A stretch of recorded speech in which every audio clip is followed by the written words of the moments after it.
Okay, under Art. McNally, 56 Orchard Avenue, and I'd like to bring my lawyer with me. And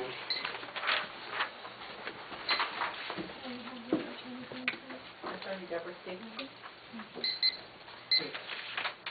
First of all, respectfully, I request that at the next zoning meeting, you commissioners press Martin over to have an agenda on which we can have a public review and discussion of the draft changes to the zoning regulations released at last month's zoning meeting. It's further requested that you release the Woodbury town lawyer letters regarding these regulations to each commissioner and to the Woodbury public. There isn't any legal action being taken or pending. What I'm doing is I have filed an FOI with the Freedom of Information Officer, and I've lodged a complaint against Mr. Overton and Mr. Clark requesting release of all the information, the draft and the Woodbury lawyer letter regarding the draft changes. I feel Mr. Overton is hiding behind the Woodbury town lawyer letter and using them and the letter to keep the information from myself. He's also attempted to keep the changes hidden from the public as much as possible. He only released the draft last month, but did he give it to you people? Had you seen it since they've been revised? Because they are more restrictive than they were before, relating to sections and other sections. So yes, he is trying to answer the letter you finally let the man read here earlier this evening. Okay? But did he pass it by you people? We know you're not lawyers. We don't expect you to be lawyers. What we expect you to be is representatives of the people of Woodbury. That's all we're asking you to do. When, if we saw the regulations, if they were released, if Mr. Overton wasn't hiding them, we'd have no complaint. But in his letter, he's saying he feels he's backed up. Well, I've got the complaint with the FOI officer, so I'm going to be forced to go to the FOI officer and face this man and Mr. Overton or the town lawyers. Okay? So what are we doing here? Because of a minor regulation, which my wife and I asked you last October, just drop it from the regulations.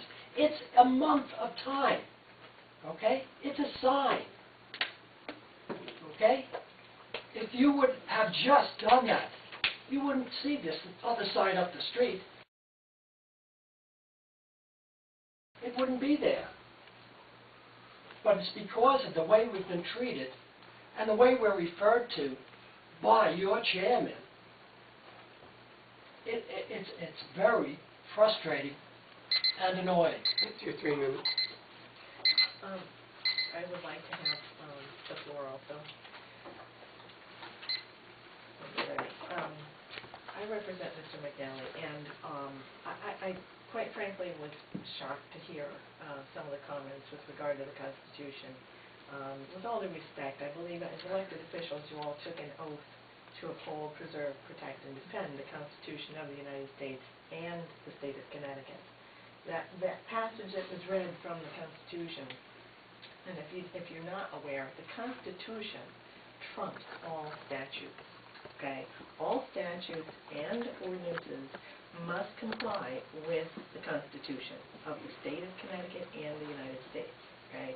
That's the hierarchy of law. So if any, and there is a very famous United States Supreme Court case called Marbury versus Madison that was established very early on in our history, which says that any law that is adopted, statute or otherwise, that does not comply with the Constitution is null and void ab initio from its beginning, without any court making any determination. So if an ordinance that you have does not comply with the Connecticut Constitution, it is null and void. And you, as representatives of the people, can make that determination and can take action thereon. And I would urge you to do so, because when you stand up there and take your oath It means something. It means something to the rest of the people. It means something to you. And it needs to be, the Constitution needs to be the first question on your mind. Do I have the authority to do this according to the Constitution?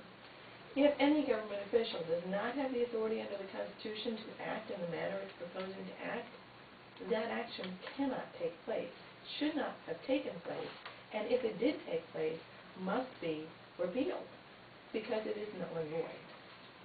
And I really, really strongly urge you all, if you don't want to believe me as an attorney, to please go and contact your own attorney, private or town, and ask if what I have just said is the truth. If the Constitution is your first priority and not your last priority, because you must uphold, that is your duty, to uphold the Constitution first. And you cannot act in any other way, because if you do, you're in violation. And in violation of your oath, in violation of the Constitution. And at that point, the people have no other choice but to ask you to step aside. I don't think it's going to come to that, but I mean, that is the ultimate result. The people have no other choice. So, again, I strongly urge you to uphold, protect, preserve the Constitution in this regard. Think about it and apply what is in the regulation to the Constitution. Thank you very much. Mr. Chairman, just understand, it's within your right to ask for a motion to get this information. The draft regulations were released last month. They were released last month. They're available both online, so you can read them. All I'm asking is that the people sit down with you and go through these regulations. We're just asking for common sense. That was written a long time ago, during the Revolution. If we can't have common sense about something which is totally ridiculous and should not be a point, it's really ridiculous. I'm sorry. But I do thank you for the time you spent here listening to us.